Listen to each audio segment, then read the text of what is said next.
How's it going, everyone? It's Ben Foggins, Media Corner, back again with a brand new video for today. Welcome back to the movie review, aka After I Saw. This time for this new episode for the series is going to be my review on the 2023 Christmas fantasy comedy film, and that is Dashing Through the Snow. Now, this is directed by Tim Story, who you may know him as the director of films such as Barbershop, Taxi, the first two Fantastic Four movies, Shaft 2019, Ride Along 1 and 2, Tom and Jerry, and The Blackening. And in this film, we follow a separated social worker named Eddie, played by Ludacris, in which he works for the Atlanta Police Department and he despises Christmas due to a painful childhood memory. And when he is sent out on a call while spending Christmas Eve with his daughter Charlotte, played by Madison Skye Validum, he inadvertently evokes the wrath of a local politician, but he meets up with a man named Nick, played by Lil Howery, who helps him understand the joy and magic of Christmas due to the fact that Nick is actually Santa Claus. So that's pretty much the story of Dashing Through the Snow. When I first saw the trailer for this movie, I did not know what to expect from this one, since this was a new Christmas film that was made by Disney, and Disney have made a fair amount of Christmas films over the last few years and decades, in which there has been a few handful of them that I found myself enjoying quite a bit, and while there has been a few misfires under my belt and all that, but I was still willing to check this one out here, because this film has some talented names here, in which in this film you've got Ludacris from the Fast and the Furious franchise, and Lil Howery from Get Out and Free Guy. And as for the director of this film, like I said before, this was directed by Tim Story, in which for Tim Story as a director, I think he's an okay director, in which there are a few of his films that I found myself enjoying quite a bit, and well, there has been a few misfires that he's made from over the last few years and decades that I really wasn't a fan of. But this is actually his second film to be released this year, because he had made a movie earlier on this year, in which his last film was a horror comedy, in which that was The Blackening, and I had a really great time with that film. So I was kind of curious to see what he was going to do with this new Christmas film here. And this film came out on Disney Plus this year, in which it came out on the 17th of November of this year, and I didn't watch it on release day because I was seeing some other things around the time, but I decided to watch this film around the Christmas scene, since this is a Christmas film here, and so I just got done watching this film today, and after watching this whole movie here, this film was overall not bad here.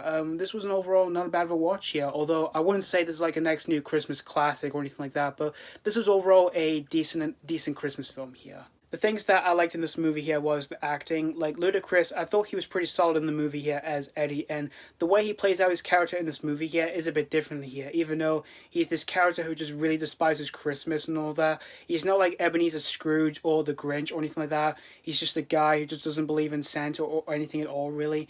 It's because due to the fact that he had a really painful childhood memory when he was a kid and all that, but still though, for the most part, like I said, his acting was just overall pretty solid here. And as for everyone else who are in the film here, in which you've got Madison Skye Validum, who plays his daughter Charlotte, I thought she was pretty good in the movie here. Like, she does bring a few joyful moments to the film here, and because she's this character who just really loves Christmas and all that, and for those moments that she was able to provide for some of the joyful moments in the film here, I thought she was pretty good for some of those moments here. And her chemistry with Ludacris in the film here, I thought was pretty strong here.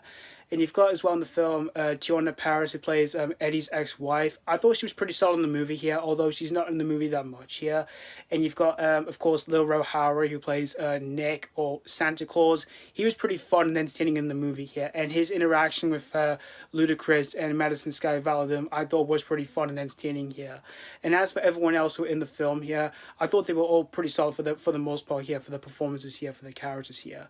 And as for the overall storytelling for this film, it is pretty basic here for what this whole film is tackling on about and all that, since it's basically about it's about a dad who has a daughter going on this adventure with Santa Claus and all that, which it's something that we've seen before in the past from some of the past Christmas films and all that, and it does kind of follow in the same scenarios that we've seen before in these father and daughter adventure movies and all that kind of stuff, and it does kind of follow some predictable moments that we've seen before in the past, in these films that we've seen before in the past and all that, in which there were a few of them and all that I was like, I can immediately tell what was going to happen and all that. While I was watching, I was like, yeah, I could tell what's going to happen here, towards the end and all that kind of stuff. And there's even one storyline in the film here that I just didn't find myself remotely interested in and all that, where you got these bad guys who are trying to find Nick in the film here, and because they think he has something that belongs to them and all that kind of stuff. In which for that storyline, I didn't find myself remotely interested in while I was watching the film here. But still, though, the film does have a strong message here, which I thought was pretty strong for the most part here. It's something that we've seen before, but it is one that is still pretty strong here. And as for the humor for this film here, it is pretty campy and pretty corny here for some of the jokes that this film provides here and there and all that. Like, there were a few jokes in this film here that I thought were kind of chuckle worthy and all that. Like, there's a few like references and a few funny lines of dialogue here and there and all that. And, well, there were a few jokes in this film here that just didn't quite work for me in the slightest here. And as for like the CGI for the film, this film does use some of them here and there and all that. Like, they use some for like the reindeers and all that, which when I saw that, it is pretty cheesy and pretty noticeable here while I was watching the film. Yeah, it's where we see like the reindeers like kick the bad guys some of the bad guys like asses in the film and all that. But overall, in the end, guys, Dashing Through the Snow, I thought this was just overall a decent Christmas film here. It certainly isn't like the next new Christmas classic or anything like that, but if you're a fan of like Christmas films or you're a fan of like any of the cast who are in this film here, I could definitely say this would definitely be a good cup of tea for yourselves here. So that's pretty much all I have to say about Dashing Through the Snow. I'm going to give Dashing Through the Snow 3 out of 5. Like I said, I thought this was just overall a decent Christmas film here. And like I said before, it certainly isn't like the next new Christmas classic or anything like that. And despite having a few issues I did have with this film here, I certainly did not have a terrible time watching this film here. So yeah, thank you guys so much for watching for my AK After Hours review on Dashing Through the Snow. And let me know what you think of this movie if you have seen this already or if you just recently checked out this film on Disney+. Did you have a really good time with this or was it not really a cup of tea?